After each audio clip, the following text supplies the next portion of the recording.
Thank you very much, Ray. As you know, I am a bit ambivalent about giving this talk, and it's, in a sense, it's one of these talks which, to begin with, by definition, I don't enjoy giving. I'm being quite honest here.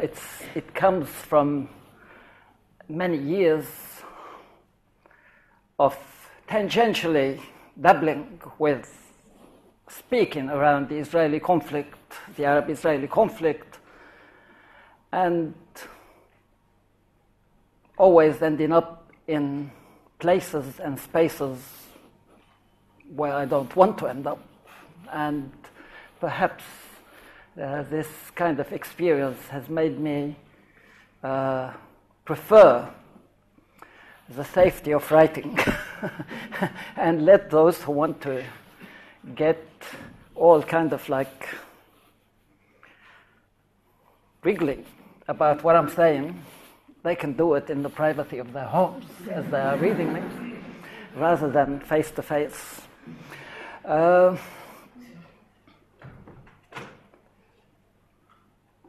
But there is something quite fundamental. As I was thinking about how I want to give this lecture, I actually found myself feeling much more comfortable beginning by saying why I cannot speak about Gaza. And which in some ways also means speaking to oneself about Gaza. And I will come to try and tell you why I think that why I cannot speak and why speaking to oneself is for me the same thing, if it's not obvious already. For me, there's an essential thing about lecturing is communication. And I have a serious doubts about the capacity to communicate on a topic like this. I think there are topics which are non-communicable, and the non-communicability does not come from one's capacity to communicate. I actually have a healthy narcissistic, since we are talking about narcissism, I have a healthy narcissistic view of my capacity to communicate. But I think there are topics which are structurally uncommunicable for an intellectual and an academic. That's a crucial thing. That is, when I say, why I can't speak about Gaza, sometimes it means to me why I can't speak as an academic about Gaza. Because when I speak as an academic, my priority is always, what can I say that makes a difference? That is, I know, and I'm well grounded for over 30 years plus now, I have been absorbing the political views that come from this side and that side about the Arab-Israeli conflict, about Palestine, about Israel, the history of Palestine, are Zionists this or that, are Palestinians this or that. I know all these arguments and all where they come from. I've been dabbling with them for years. So I ask myself, the job of an academic, is it to provide intellectual ammunition to a political side or another? Or is it to provide another view? I take this idea of an other view very seriously. That is, a view which will come from nowhere, a view which is not slave of the political, a view which will not allow immediately one side or another to feel his mind. This guy thinks beautifully and his mind, because I can use what he is saying, what she is saying as ammunition in my political struggle. I don't have this view of academic work. This does not mean, by the way, that I'm not political and that I don't take sides. You will see. I take sides. But at the same time, I want to be able to give this distinctly academic voice. I want to be able to produce it, and I find increasingly that it is almost impossible to produce. That's why I feel that I cannot speak about Gaza, because I find the political in this domain as such an incredible colonizing machine. The political as a whole, not just one side or another. Everything that comes onto the scene, it sucks it. Everything that comes into the scene, it takes it and adapts it and makes it a slave of the political. To me, the political is the logic of friend and enemy. And the political, the academic logic is not a logic of friend and enemy. And so there is a fundamental difference. And I find always, every time I speak, that what I say within an academic logic that is not in the logic of friend and enemy is transformed immediately by the colonizing power of the political into a friend-enemy modality of speech. I said also I enjoy communicating.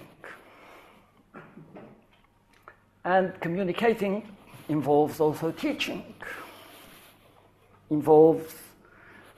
I enjoy lecturing. I enjoy looking at my students' faces, and when I say something, I enjoy the fact that I feel, hey, there's a twinkle in the eye. I've managed to make this person think something.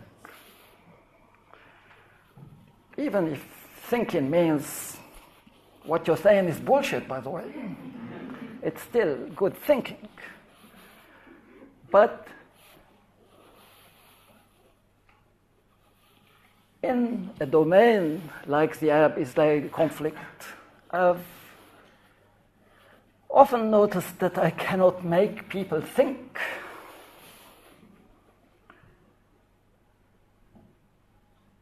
People seem to already know everything. People sit, look at you, and you can see. They look at you and they say, okay, come up with what you have to come up with, and let me tell you whether you know what you are talking about or not. That is, I already know. Now, let's see if you know. And if you're talking about something which someone pro-Palestinian is listening to, and they like, they nod. And they say, good man, he's intelligent. He's intelligent not because he taught me anything, but he's intelligent because he just said what I know, so he must be clever. There's no capacity to challenge. That's what I mean.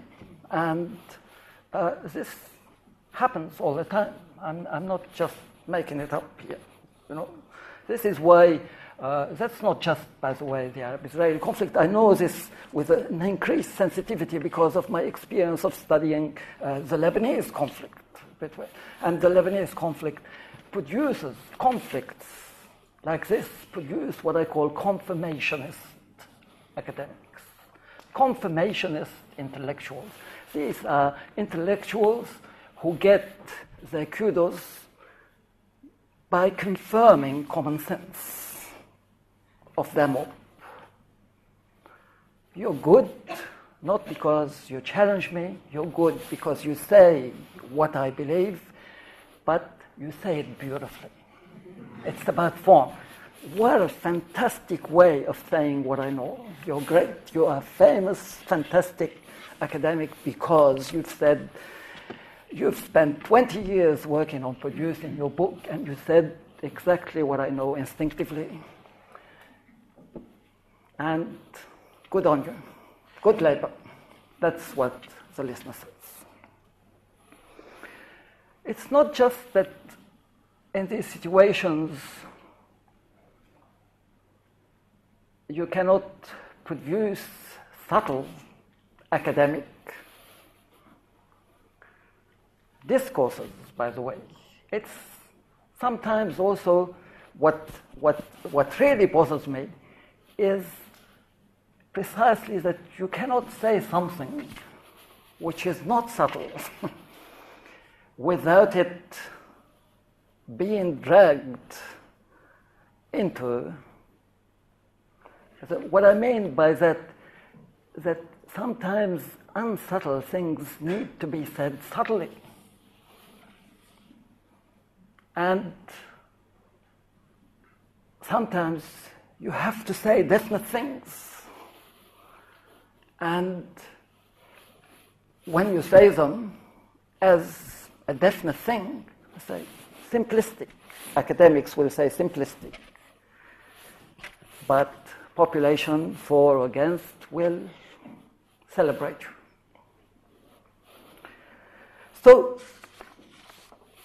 with this in mind, let me start with a very unsubtle thing. And it's up to you to think or agree or accept whether I say it subtly or unsubtly, despite its unsubtleness. To me, Gaza is a permanent state of criminality. Let me put it this way. It is not what happens in Gaza.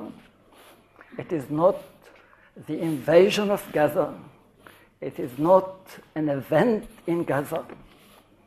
Gaza itself is a permanent state of criminality. I cannot be more subtle about it. I feel if I say something more subtle, it diminishes my humanity. And one thing I don't want to do is diminish my humanity, regardless of what goes on the political scene. When I say it is a permanent state of criminality, I'm trying to emphasize a point that sometimes criminality is not an event. Sometimes criminality is not a happening. Sometimes it is not just the product of an action. It can become, we try and think of it as something that happens between two states of affairs which are normal, but the normalizing of a criminal state of affairs becomes a rather permanent state of criminality. That's what I'm talking. I also think that discussing whether the Israeli invasion of Gaza is justifiable or not, or is morally justifiable or not, is itself also a Western form of self-indulgence. I think it is also something which I find I just cannot relate to it as something that is ethical, to sit down and discuss whether what happened in Gaza is really ethical or not. to me, it's so beyond the bloody obvious. That's what I mean by not subtle. I'm not subtle about this. It's beyond the bloody obvious that what happened in Gaza is unacceptable by any standard of our humanity. So I think it is self-indulgence because also I'm aware that what you might call post-exterminatory existential angst, this angst that Westerners, specifically white people, white not in terms of color, but as I define them in white nation, as a cultural attitude. This kind of like existential angst that comes after the killing has become itself a modality of racial distinction. There was a time when Westerners claimed, I'm not saying that's what they did, but there was a time when they claimed that the difference between us and them is that they do massacres, we don't do massacres. Today, Westerners say, we do massacres, they do massacres. The difference is that we suffer existential angst afterwards. They don't suffer existential angst. We bomb the shit out of Iraq, and then we can have investigations. We're good at having investigations after the killing. They don't have investigations. So third world people suffer from a lack of investigative impulse that produces existential angst. You will no doubt have enjoyed Waltzing with Bashir. And this, to me, was a classical case of this celebration of existential angst. I watched it with a lot of existential angst myself because I felt here was a film which, and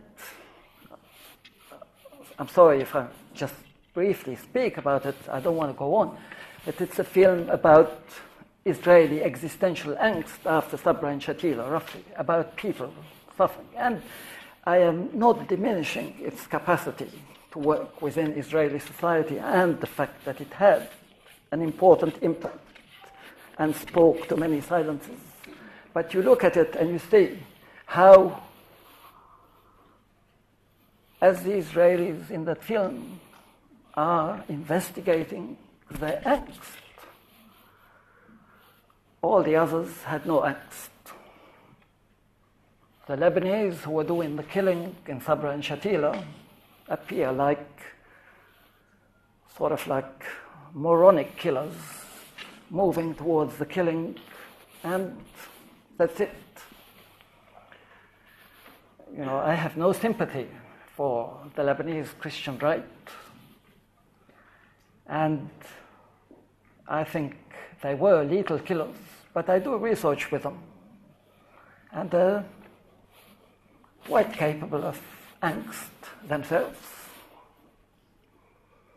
And I want to mention this because it's important to what I'm going to say today. Just this trip, I just come back from Lebanon and I was doing some field work with one of the ex-fighters because I've worked a lot since the mid-80s on Lebanese Christian fighters. And this man I met had been, about 5 years ago, magically started suffering from a paralysis of his leg. And he started doing all kinds of medical tests, and they couldn't find out what was happening to him. Then he started having a paralysis of his hand, and his surgeon sent him to a psychoanalyst, and the psychoanalyst was working with him in the usual way, digging through his childhood, etc. And midway through his psychoanalytic session, his second hand started suffering from paralysis. And then, magically, about 3.5 years later, from when the first paralysis started appearing, the paralysis started disappearing. And he started, the psychoanalyst had no clue, he started telling what exactly was bothering him. And what was bothering him was that his child reached the age of 10-ish, and basically he had killed a Palestinian boy who was roughly that age. And he could not basically relate to his son. He could not bring himself to cuddle his son because he reminded him of the boy he killed. And it took him basically until his son moved away from the age he had imagined the boy to be and started magically regaining the function of his hands. Now, this is something I'm saying not just for its amazing angst function, but because what I want to get to is that we are talking about a situation that is going to haunt us. We are not talking just about an event. When I say Gaza is a criminal state of affairs, I'm not just describing something. I am saying, and it will haunt us. Because just like the Holocaust haunts us, this will haunt us. And let me immediately rush and say, I'm not comparing Gaza to the Holocaust. I'm saying it will function. I'm definitely not saying anything comparative in this sense. I'm not saying the Israelis are committing atrocities in Gaza similar to the atrocities that happened in the Holocaust. And I don't want to say, not just to be polite, I don't want to say, I don't think it is correct empirically to say it. So, what I want to come to then is that how something like Gaza is produced. How something like Gaza is produced when, and I might surprise a lot of people by saying this, I don't believe there are nasty people. I am a seriously naive person like this. I don't believe there are nasty people. You can do with me whatever you like, like I sit with my family, as in my mother and my sisters, who are very pro-Israeli, very anti-Palestinian, and I sit and they go, bloody Palestinians, they're evil. Famously, my mother, I was showing her Edward Said's Where Will the Birds Fly After the Last Sky? And she said to me, Palestinians are not birds, they're rapacious whatever, I forgot, she described some eagle that came on. She said they're rapacious eagles that are out to get you, they're not birds. Anyway, she sees evil Palestinians. I look at Palestinians, I look at Hamas leaders, I see them as people struggling to make sense, to help, to play politics, etc. I mean, I can't think of someone more foreign politically to me than Netanyahu. I can't think of someone whose politics, to me, represents everything I don't like. But I just cannot relate to people who think that Netanyahu is evil. As I said, I'm naive. I think he's just a guy struggling to come up with something in the situation he's in. I don't like the way he does it, but that's how I see him. So I'm not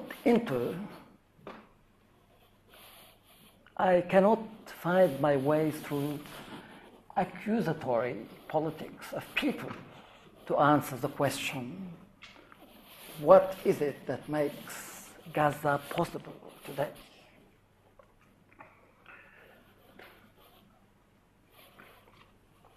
I think, so I'm trying, and I will try to be as analytical as I can here. I want to say that, I will try to say that Gaza is the product of two impossibilities. That's what I want to offer. Gaza is the product of two impossibilities and two dead ends. It is the product of the impossibility of the Zionist state as a normal state. That is, the impossibility of a Zionist state of Israel ever becoming just a normal state, without it struggling for something. And it is the product of the impossibility and the end of anti-colonial politics, of Palestinian politics. The two share together the yearning for a nation state. And I'd like to advance that what we are seeing there is basically the end of the road of the nation state. It is the limit of the nation state. It is where the nation state can go and that's it. It can go nowhere after that. It fails.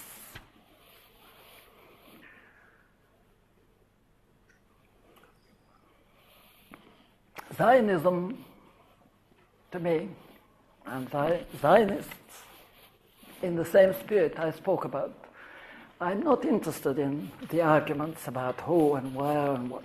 I'm interested in the fact that Zionists are nationalists. I'm interested in the fact that Zionists are people who are struggling to create a homely space for them in Israel.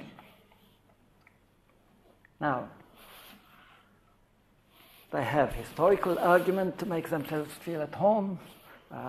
They have practices that they engage in to feel at home. But they're trying to feel at home. The problem is, of course, that when you're trying to feel at home in the nation state, you remove unhomely things. I don't have to essentialize Zionists as racists. I don't think Zionists are any different from any nationalists. Zionism is a form of nationalism, full stop, operating in specific conditions. And whatever Zionists do is whatever any nationalist would do if they are in the situation where they are in.